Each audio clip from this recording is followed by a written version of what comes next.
I've always considered my life to be exceptionally well-rounded. I had a devoted wife, Mary, and a reliable career at a respected corporate firm in New York.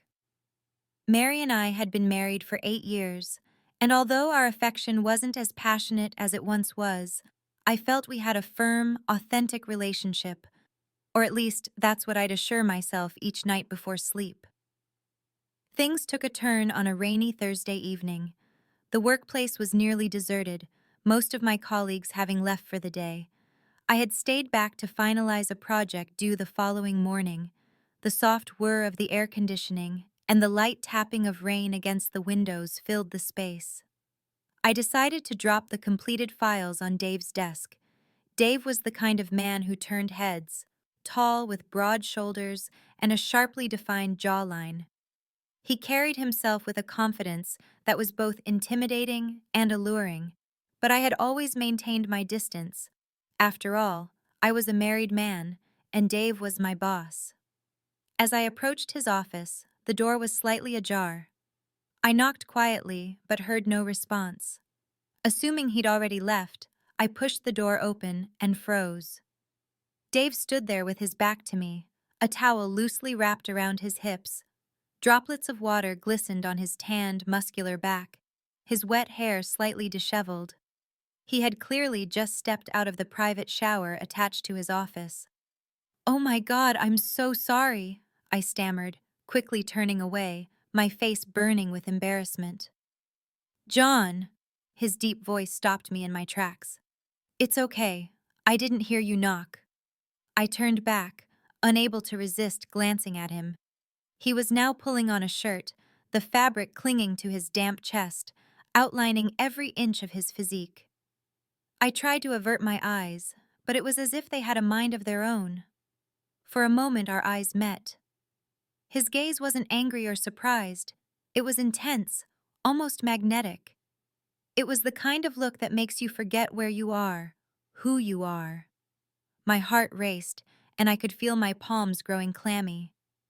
I just came to drop these off," I managed to say, holding up the folder. He smiled, a slow, knowing smile that made my stomach flip. "Thanks, John. I'll take a look at them later." I nodded and practically bolted out of his office, my heels clicking against the polished floors.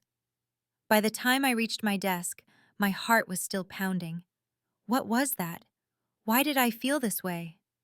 That night, I couldn't get Dave out of my mind. The way his eyes lingered on mine, the way his presence made my skin tingle. It was dangerous, but it was also thrilling in a way I hadn't felt in years. I told myself it was nothing, just an innocent moment that I had blown out of proportion. But deep down, I knew better. Something had shifted, and there was no going back. I tried to push the memory of that night out of my mind. I told myself it didn't mean anything, that it was just a fleeting moment of attraction, something harmless. But the truth was, Dave was everywhere, in my thoughts, in my dreams, and most dangerously, in my everyday life. At work the next morning, I walked into the office feeling jittery. I avoided Dave's gaze during our morning team meeting, focusing instead on my notepad, pretending to jot down notes. But even as I tried to ignore him, I could feel his presence, the weight of his eyes lingering on me. Later that day, he stopped by my desk. "John," he said casually, leaning against the edge of my cubicle, his voice low enough that only I could hear. "Do you have a minute?" I nodded, trying to appear composed, but my hands trembled slightly as I followed him into his office. He closed the door behind me and gestured toward the chair across from his desk. "Sit." I perched on the edge of the chair, clutching my pen like a lifeline. Dave walked around to his side of the desk, but instead of sitting, he leaned against it, his arms crossed, his eyes locked onto mine. "About last night," he began. My heart leapt into my throat. "I'm so sorry," I blurted out.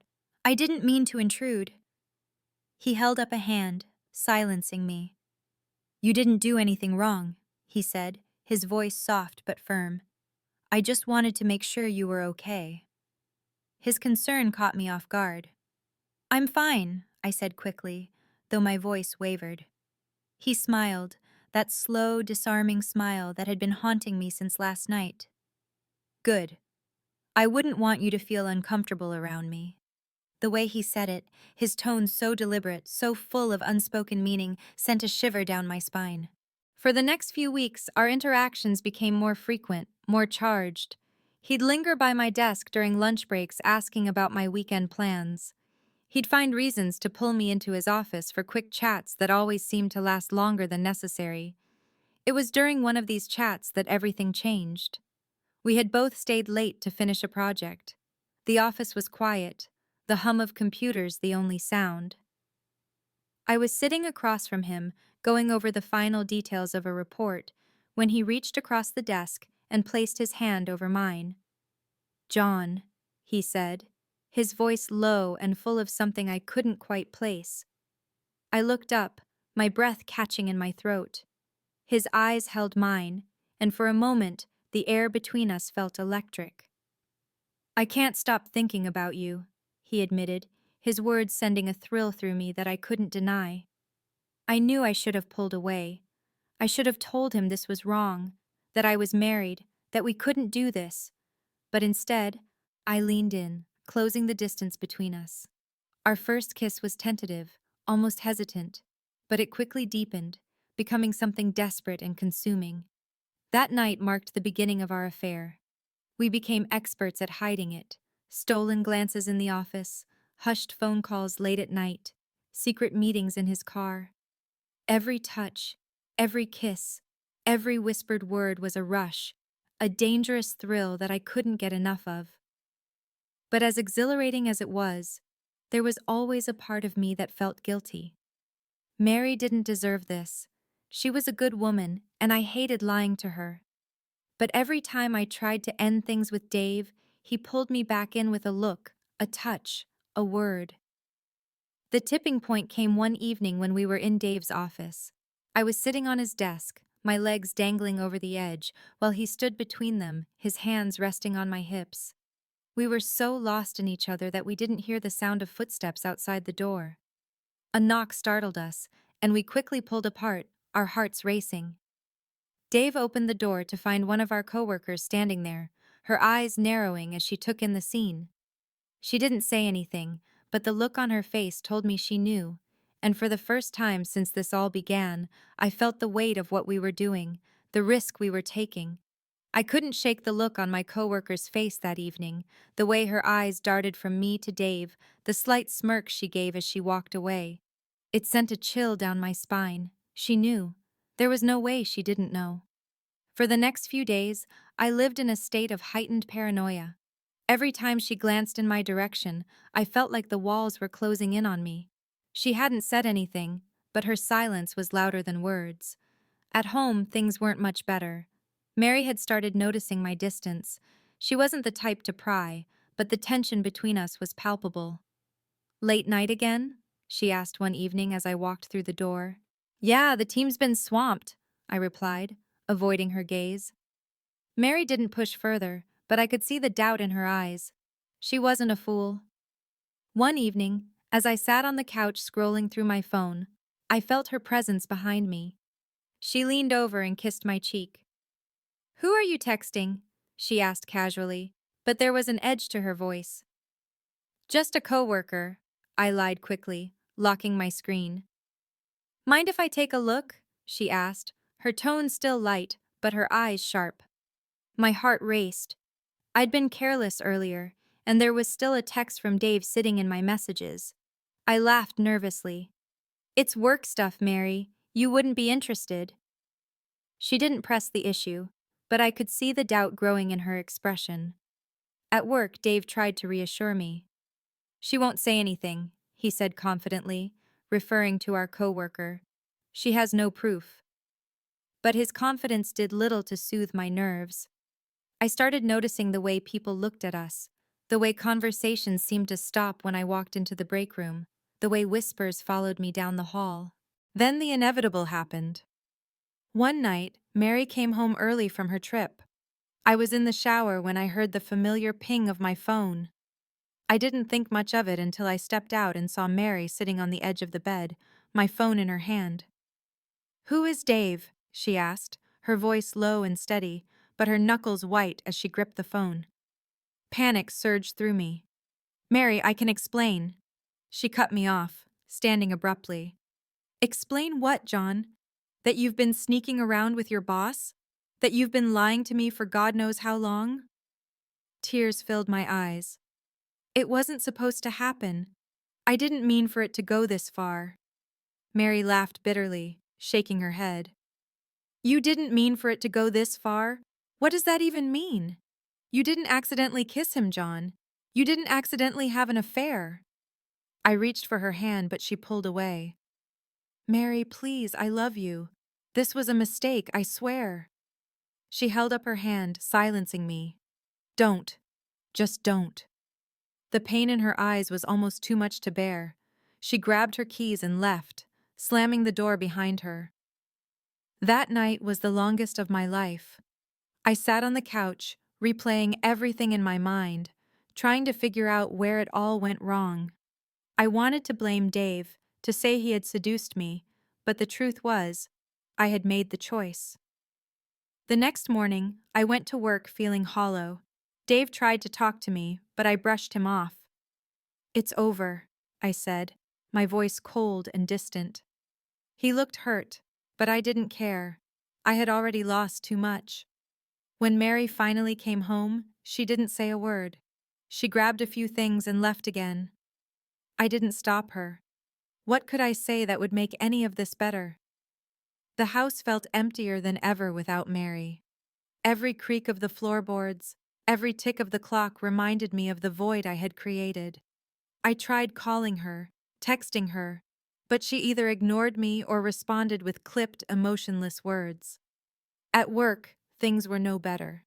Dave acted as if nothing had happened, but I could feel the shift. Our once electric connection was now weighed down by guilt and awkwardness. And then there were the whispers, the quiet, biting remarks from coworkers that seemed to follow me wherever I went. The coworker who had seen us that night hadn't kept her knowledge to herself. Soon, the whole office was buzzing with rumors about me and Dave. Every time I walked into a room, the chatter would die down, replaced by judgmental stares. Dave tried to smooth things over. "People will move on," he said during one of our rare conversations. "This will blow over." But it didn't. A week later, Mary finally agreed to meet me.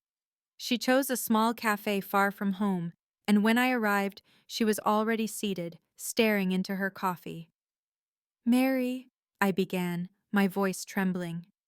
She looked up, her expression unreadable. "Why, John?" she asked. "Was I not enough for you?" Tears welled up in my eyes. "You are enough. You've always been enough. This wasn't about you."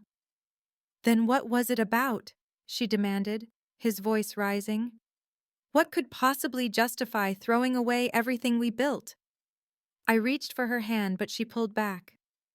"I don't know," I admitted, my voice breaking. "I was stupid and selfish, and I got caught up in something I didn't know how to stop." Mary shook her head, her jaw tight. "You didn't know how to stop? How about not starting in the first place?" Her words hit me like a slap, and I couldn't hold back the sobs that racked my body. "I'm sorry," I whispered. "I'm so sorry." She sighed heavily, leaning back in her chair. "I don't know if I can forgive you, John. Trust doesn't just come back overnight." "I'll do whatever it takes," I pleaded. "I'll go to therapy. I'll quit my job. Just tell me what I can do." Mary didn't respond immediately. When she finally spoke, her voice was quiet but firm. "I need time and space. This isn't something I can decide right now." The days that followed were agonizing. I threw myself into fixing what I could. I resigned from my job, cutting all ties with Dave. It wasn't easy. He tried to convince me to stay, promising things would get better, but I knew it was the right thing to do. At home, I packed away the reminders of my old life, the photos of Mary and me, the little trinkets we collected over the years. I didn't want to forget her, but I also couldn't bear the constant reminders of what I had ruined. Weeks turned into months, and slowly, Mary and I began to communicate again. At first, it was just polite exchanges about bills or shared responsibilities, but gradually, the walls started to come down. One evening, she came over to talk. We sat on the couch, the same couch where we had spent so many happy nights, and for the first time in a long time, we had an honest conversation. "I'm not saying things will go back to the way they were," she said, "but I'm willing to try. For us." Tears streamed down my face as I nodded. "I'll do whatever it takes." Rebuilding our relationship wasn't easy. It took time, patience, and a lot of painful conversations. But through it all, I held on to the hope that we could find our way back to each other. Looking back, I know I made a terrible mistake. I hurt the person I loved most in the world, and there's no excuse for that. But I also learned the value of honesty, of communication, of not taking the people you love for granted. If there's one thing I'd say to anyone listening, it's this: don't let fleeting moments of temptation destroy what truly matters.